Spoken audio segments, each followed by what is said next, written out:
आज आप इस्लाम की तारीख का एक ऐसा वाकया सुनने जा रहे हैं जो अल्लाह के वली की ताकत को जाहिर करता है, जिसे अल्लाह ताला ने हिंदुस्तान का बादशाह बनाया था। इंतकाल के कई साल बाद भी ख्वाजा मोइनुद्दीन चिश्ती रहमतुल्लाह अलैह की दरगाह पर आकर ब्रिटिश हुकूमत रुक गई। यह कोई ख्याली कहानी नहीं है, बल्कि तारीख के पर्दे में छुपा हुआ एक अनदेखा सच है।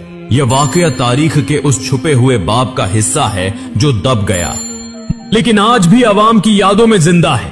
उस वक्त भारत पर अंग्रेजों की हुकूमत थी।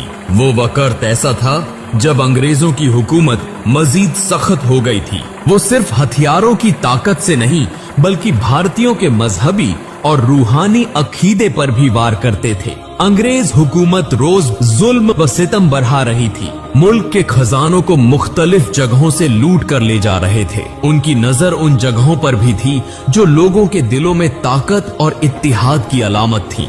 एक रात कलकत्ता में अंग्रेज गवर्नर ने ब्रिटिश दफ्तर में एक खुफिया मीटिंग रखी। Governor Lord Williams, Major John Roberts और चंद आला अहलकार मौजूद थे। अंग्रेज गवर्नर ने हिंदुस्तान का एक नक्शा लाकर कहा, हमारा अगला हदफ यह मकाम है। तब जॉन रॉबर्ट्स ने कहा, यह मकाम क्यों? यह तो मुसलमानों की एक मजहबी जगह है। यह तो अजमेर की एक दरगाह है जहां सिर्फ मुसलमान नहीं बल्कि हिंदू भी आते हैं। यह रूहानी इत्तिहाद और अकीदे की अलामत है। यह सुनकर अंग्रेज गवर्नर की आंखों में चमक आ गई, जैसे आंखों में आग भड़क रही हो।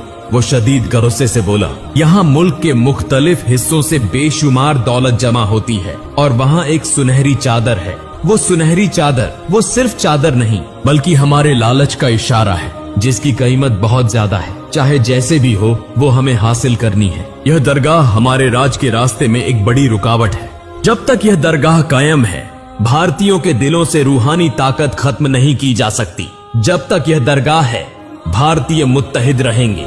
यहाँ आने वाले लोगों की आंखों में ईमान है, ताकत है, उम्मीद है।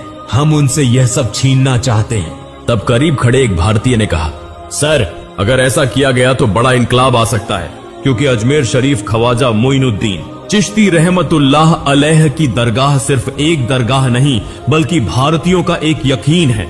तब अंग्रेज गवर्नर ने कहा, पहले हिंदू मुस्लिम में इख्तिलाफ पैदा किया जाएगा, फिर अगर ख्वाजा मोइनुद्दीन चिश्ती रहमतुल्लाह अलैह की दरगाह को तबाह किया जा सके तो बर्रे सगीर के मुसलमानों का हौसला टूट जाएगा और हमारी सल्तनत मजीद देरपा हो जाएगी। पहले चंद ब्रिटिश अफसरान खुफिया तौर पर अजमेर दरगाह का मुशाहदा करेंगे, फिर इस दरगाह को तबाह कर दिया जाएगा। लेकिन वो नहीं जानते थे कि यह दरगाह सिर्फ ईंट पत्थरों का एक ढांचा नहीं है।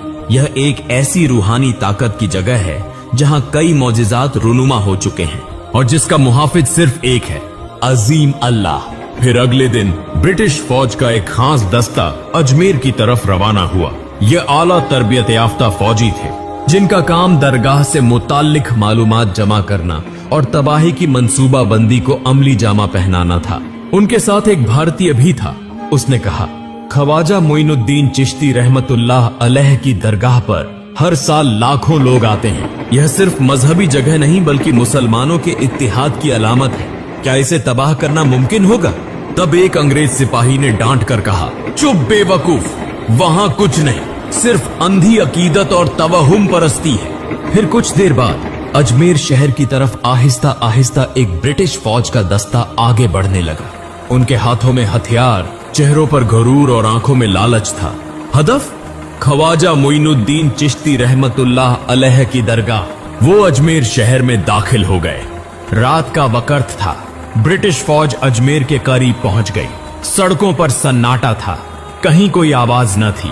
अंग्रेज सिपाही जब कुछ फासले पर पहुंचे और गाड़ियां दरगाह की तरफ दाखिल होने लगीं, तब एक पुरअसरार वाकया रुनुमा हुआ जो तारीख में पहले कभी नहीं हुआ था। अचानक उन्होंने एक पुरअसरार बुजुर्ग को देखा। चमकदार सफेद लिबास में नूर की तरह जगमगाते एक बुजुर्ग खड़े थे। उनकी आंखें गहरी थीं, चेहरे पर सुकून था। अंग्रेज फौजियों ने पूछा, तुम कौन हो? उन्होंने जवाब दिया, मैं ख्वाजा मोइनुद्दीन चिश्ती रहमतुल्लाह अलैह की दरगाह का पहरेदार हूँ। अंग्रेज फौजियों ने कहा लगाकर कहा, इस उम्र में पहरा दे रहे हो? अगर जान बचाना चाहते हो तो सामने से हट जाओ, वरना गोली मार देंगे। तब उस बुजुर्ग ने कहा, तुम लोग ख्वाजा मोइनुद्दीन चिश्ती रहमतुल्लाह अलैह की दरगाह को